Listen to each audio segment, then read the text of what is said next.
Yeah, this is Billiam Tice. As a kid, I played both PC and console games, but my perspective as to what the difference between these two things was just completely distorted. I had Sonic the Hedgehog 3 on my GameCube and Sonic Mega Collection, and I also had Sonic the Hedgehog 3 on my PC, and I knew I had a controller for one and not the other, so that was sort of how I perceived the difference between these two things to be. I didn't like playing games on a PC versus a console, but I did like PC games, but the kind of PC games I grew up playing were exclusively early childhood games. I played things like Land Before Time, Kindergarten Adventure, and many games from the Jumpstart series, but the games that held my attention the longest were definitely anything by Humongous Entertainment. Humongous Entertainment was sort of the king of childhood gaming back in the late 90s and early 2000s. With great animation and fun performances, these character-based games spun off into a bunch of different series, like Pajama Sam,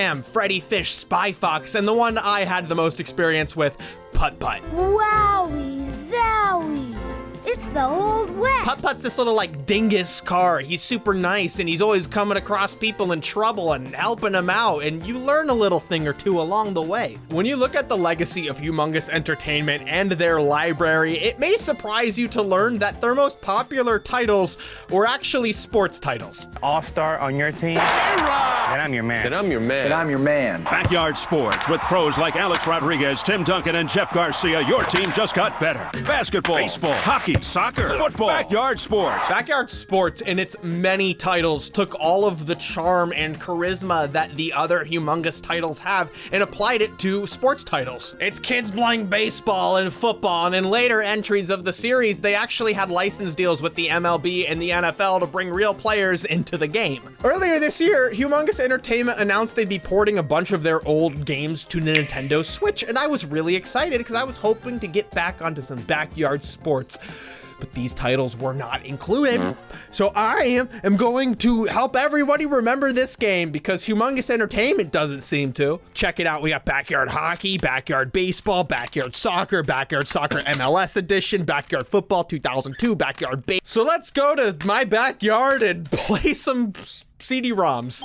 Before we continue, let's discuss Raycon. What do you know about them? They're the sponsor of today's video. That's what I know. Picture this, you're trying to get a new routine for 2022, but you're trying to do it without Raycon Premium True Wireless Earbuds. God, how can I do my taxes without listening to the talking heads with 32 hours of battery life and 8 hours of playback? You see, this guy, his problem is he doesn't have Raycon Premium True Wireless Earbuds. Real crazy stuff. Let's go back. I should definitely purchase some Premium True Wireless Earbuds. Too bad most Premium True Wireless Earbuds are twice the price of Raycon's. Why can't I find a Premium True Wireless Earbuds half the price of normal ones? I have no excuse for this one. I'm simply a bumbling idiot. With custom gel tips for a comfortable fit, these Raycons aren't going anywhere. They passed the shake test. My head hurts. Damn, that's a comfortable noise isolating fit. No wonder why Raycon has over 48,000 5-star reviews. All right, gonna buy some Premium True Wireless Earbuds. Time to spend all that money.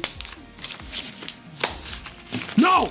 What are you doing? Get Raycon Everyday Earbuds. I regularly listen to the talking heads with Raycon. Don't get the other Premium True Wireless Earbuds. Stop it! No! Help out this channel and click the link in the description box or go to buyraycon.com/Billiam to get 15% off of your order. This entertainment invites kids into a world of fun and learning where exploration, problem solving, and discovery are at their fingertips.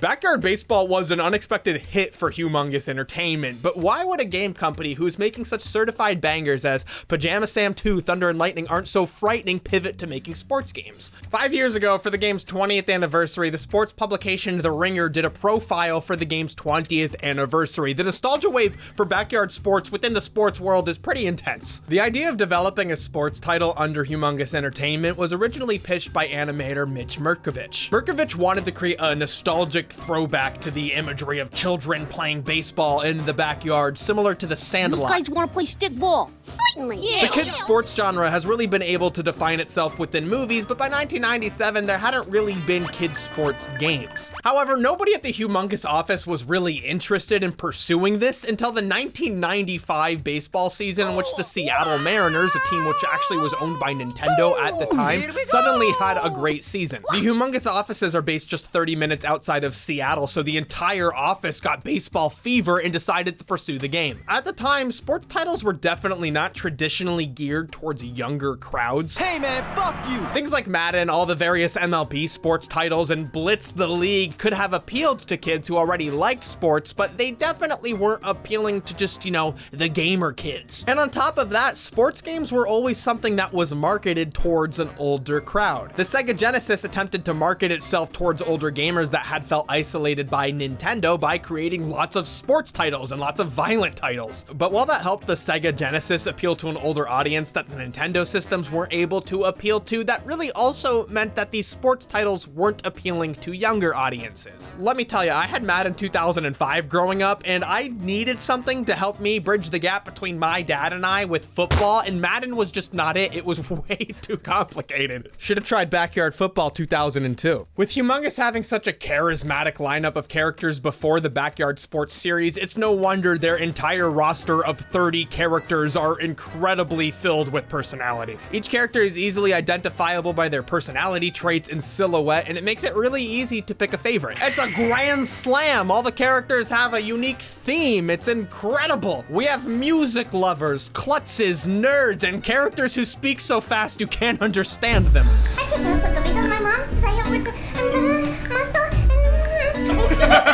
And of course, tons of goofballs. There's a lot of emphasis and care placed on diversity. White characters are the largest percentage, but not a majority, and a lot of care was put into representation. For example, the black characters are all different tones instead of one consistent color, and the roster is evenly divided amongst boys and girls to make it appeal to a more broad audience. Hello already.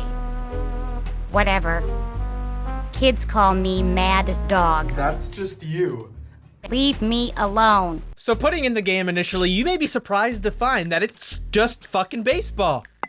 For babies, you begin by selecting your team from all these children whose hopes and dreams of the future are dependent on whether or not you pick them for your team, and then you just judge them. They sit there in the sun, in the hot, in the heat, waiting to see if you're gonna point at them.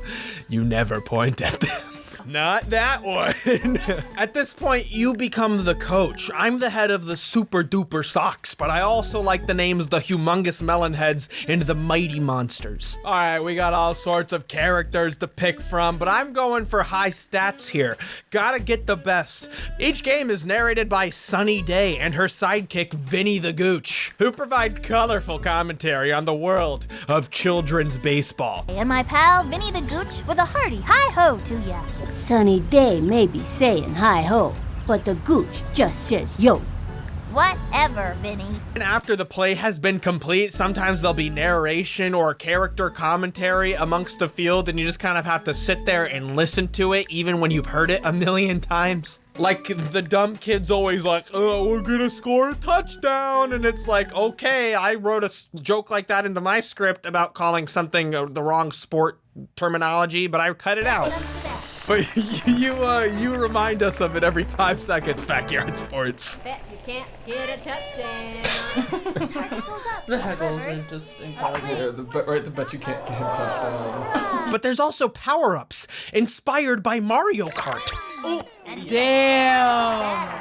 You got the elevator, the freeze ball, the spitball, the corkscrew, but also there's special batting. You got the underground, the crazy bunt, and the screaming line drive. Each game is about 6 innings and can last upwards towards an hour unless you're able to just smoke the other team, which I'm not able to do. Ages 5 to 10, 25 or 26, however old I am, is not included in that. But most important, we have the series all-star, the single greatest player of all time, both fictional and otherwise, Pablo Sanchez. Pablo Sanchez was designed by Humongous Entertainment to be the secret weapon of the game. He's the most unassuming player, a little derpy child, but he's the most athletic character throughout the entirety of the Backyard Sports series. He's designed to look dopey with his little tummy poking out and his derpy smile, but he just loves the game. I love this quote from the composer discussing creating the theme of Pablo Sanchez.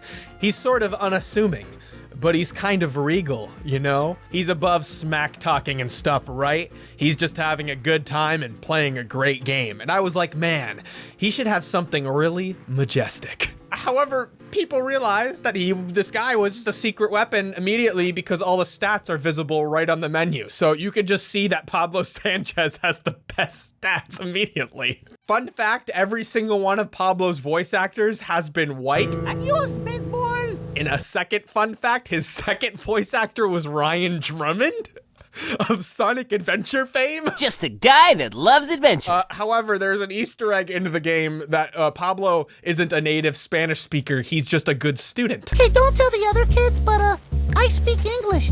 I learned Spanish in school. Not helping. After the success of Backyard Baseball, the series spun off into a bunch of different sequels. Let's go over some of the highlights of these games. First, you got Backyard Football. The best player was Pablo Sanchez. You got Backyard Hockey. The best player was Pablo Sanchez. You got Backyard Basketball. The best player was Pablo Sanchez. And you got Backyard Soccer, in which the best player was Pablo Sanchez. He's a sports god. He's a god. So here's a little funny anecdote. During the 2001 baseball season, Humongous Entertainment was in a fantasy league with the big guys from EA and other sports developers, and they were all like, we're the sports guys, we're gonna win. But Humongous Entertainment won that season. They did it. The nerd at Humongous Entertainment beat up all the jocks at EA. They went over to their lunch table and they flipped over their milk. Hell yeah, everyone in the office is feeling great. The fantasy baseball league is going wonderful, and they're about to release Freddy Fish 5, the case of the creature of Coral Cove. But the day after it's released, Humongous lays off 40% of its staff. No more Freddy Fish. And I have a confession to make that's not gonna make the Freddy Fish 5 situation any better. This whole time I've been showing you footage of Freddy Fish 3. I know you didn't even realize the difference. So now Humongous Entertainment has been downsized, their smaller entertainment, and the rest of their staff has been restructured to work on the Backyard Sports series, which had actually been doing remarkably pretty well. The first title of the Backyard Sports series to include real player licenses was Backyard Football 1999. From there, most Backyard Sports titles would have tie-ins with real athletes, which is actually how I remember hearing about the game. The most ambitious crossover event for the Backyard Sports series was definitely Backyard Baseball 2001, which included a player from every single Major League Baseball team. The Humongous staff put a lot of effort into picking players who outwardly represented baseball in a positive light, and the MLB loved working with them. From the corporate side of these professional leagues, the Backyard Sports series was sort of a gateway into these sports, which operate just like any sort of entertainment franchise. The same way Marvel will sell you movies based off characters, the sports world want to sell you the game based off of their players. So what's a better way to get kids into sports than introducing them to cartoon versions of real athletes? They really made sure to give them a lot of personality, just like they make sure to give all of their original characters personality. But I love this quote about designing all of the characters. Difficulties arose when players didn't exhibit a particularly identifiable trait. I think Sean Green was the one I had trouble with because he's just sort of this guy. Even though they were applauded for picking positively influential players at the time, later about a third of these players were all implicated in various steroid scandals. But one of the most amazing things about the Backyard Sports series is, despite all of the inclusion of these professional athletes, the best player is still Pablo Sanchez. Let's go! Yes! Yes, home run! Come on, come on, come on! Oh my god! Oh my god! Yeah! And if you're not really into the pro players, if you're into the original characters more, I have bad news for you. What is Deadspin? After sports publication Deadspin analyzed his record, they found there was no way Pablo Sanchez wouldn't have also used steroids. There's definitely an era in which the Backyard Sports series is much more appealing than what it later became. When Atari started publishing these games, they used a lot of 3D models, and while there still was personality involved, a lot of the charm in that Peanuts style was drained. The innocence of Backyard Sports was spoiled. I mean, look at this bastardized Pablo Sanchez. Where is his little tummy? Now he's just some guy, like Sean Green. And then in 2013, the Backyard Sports license was actually purchased away from Humongous, which is probably why it's not included in the most latest Switch release with all their games, which When Backyard Sports abandoned the creative 2D style and went towards 3D, it was a little too late for the series because Mario had started making Mario Kart type sports games. Mario Sluggers, Super Strikers, all of these games blow all of the 3D Backyard Sports out of the water. But when you go back and you revisit these very charming PC games that only use your mouse, it's definitely something that appeals to me a lot more than backyard football for the Nintendo Wii. So now if you excuse me, I am going to go have a drunken temper tantrum at a Little League game. I'll see you soon.